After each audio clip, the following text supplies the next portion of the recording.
Let's cut the crap. Breakups aren't just sad. They're a primal wound. A gut punch to your biology, your psychology, and everything you've been conditioned to believe about yourself as a man. You're not just losing a partner, you're facing a crisis of identity. And pretending it's just a breakup is a weakness you can't afford. For millennia, a man's worth was tied to his ability to protect, provide, and possess. Evolutionary biology doesn't care about your feelings. It cares about reproduction. A rejection, a breakup, transmits a signal deep into your brain: you failed. Your value as a mate has been downgraded. That triggers a cascade of hormonal and neurological responses designed to make you feel that failure intensely. This isn't about her. It's about a deeply ingrained ancient system screaming at you. This internal turmoil isn't some modern emotional fragility. It's your primal drive reacting to a perceived loss. Ignoring this reality will leave you spiraling, stuck in self-pity, and ultimately, diminished. You see countless articles telling you to allow yourself to grieve, journal your feelings, and focus on self-care. That's fine. For women, their response to heartbreak tends to be more externally focused, leaning on social networks, seeking support. Men, biologically, are wired to isolate, to analyze, to fix. But fixating, dwelling, and pretending you're fine while crumbling inside is a recipe for disaster. It suppresses the necessary processing, the dismantling and rebuilding that needs to happen. The problem isn't that you're hurting. The problem is how you're handling it. You need a protocol, a systematic approach to dismantle the emotional wreckage and rebuild yourself stronger. This isn't about getting over her. It's about becoming a man she wouldn't have been able to keep in the first place. Let's break down the core damage a breakup inflicts. First, your dopamine levels crash. That's the reward chemical. You're physically addicted to the highs of the relationship, the anticipation, the intimacy, the feeling of connection. Its absence creates a void. Second, your testosterone levels can dip. A study showed that men experiencing relationship stress show a reduction in testosterone, which affects confidence, motivation, and even physical strength. You're literally becoming less of a man biologically. Third, your self-worth takes a hit. You start questioning your attractiveness, your intelligence, your worthiness of love.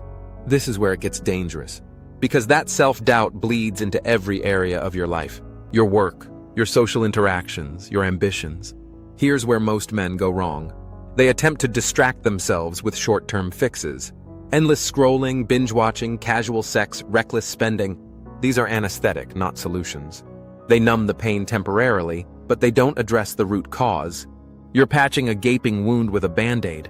You need to understand what's actually happening in your brain and body, and then take focused, deliberate action to counteract it. Forget self-care. Think self-reconstruction. And that starts with one brutal reality: you are responsible. You're responsible for your own emotional state. You're responsible for building a life that doesn't hinge on another person's validation. You are responsible for reclaiming your power. Let's outline the protocol. This isn't a 5-step plan to feel better. This is a complete overhaul. This isn't about wallowing. This is about controlled demolition. The urge to contact her will be overwhelming. Resist it every single time. Block her number. Unfollow her on social media. Delete photos. Remove every reminder of her from your environment.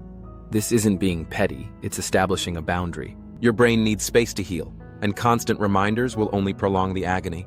More importantly, allow yourself to feel the pain. Don't suppress it. Don't talk it through endlessly with friends seeking sympathy. Write it down. Journal. Let the anger, the sadness, the regret flow onto the page. But set a timer. 30 minutes. That's it. After 30 minutes, the session is over. This is about acknowledging the damage, not marinating in it. Think of it as draining a festering wound. It's painful but necessary. During this phase, prioritize physical exertion. Go to the gym. Run until you're exhausted. Engage in any activity that forces you to focus on your body, not your mind. Physical pain can temporarily override emotional pain, and it also releases endorphins, which have mood-boosting effects. This is where the real work begins. You need to address the underlying deficiencies that made you vulnerable in the first place. This means identifying your weaknesses and systematically improving them. This isn't about becoming perfect. It's about becoming competent. Become demonstrably good at something. Maybe it's your job, a skill you've always wanted to learn, or a physical pursuit. The key is to set goals, create a plan, and execute relentlessly. Winning, even in small ways, rebuilds your confidence. It proves to yourself that you are capable, that you are valuable, and that you are not defined by this breakup. A promotion, a completed project, mastering a new skill, these are your battle scars, proof of your resilience. Prioritize your physical health. Diet matters. Sleep matters. Regular exercise is non-negotiable. You are a biological machine and you need to treat yourself as such. When you feel good physically, you think more clearly, and you have more energy to pursue your goals. Expand your social circle. Not for the purpose of finding another woman, but for the purpose of strengthening your support network.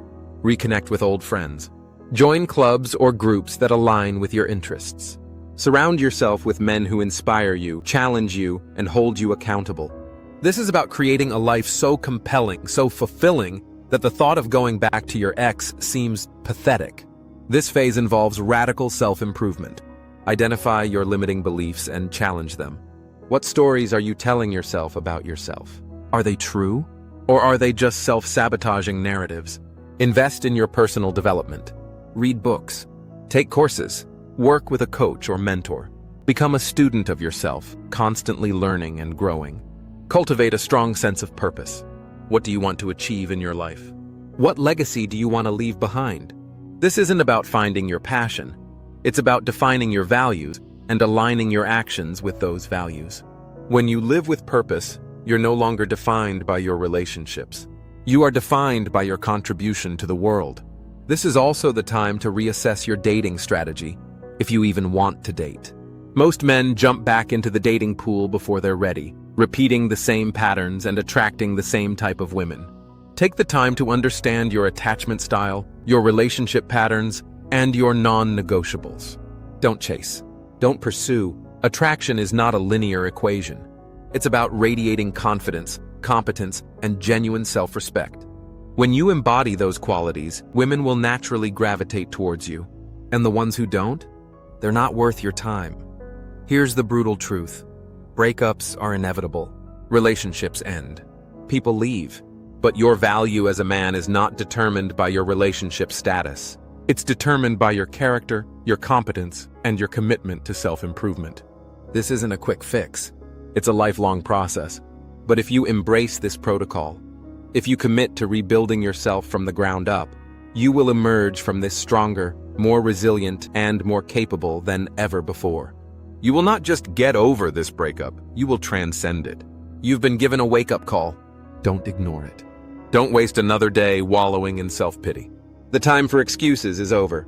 The time for action is now.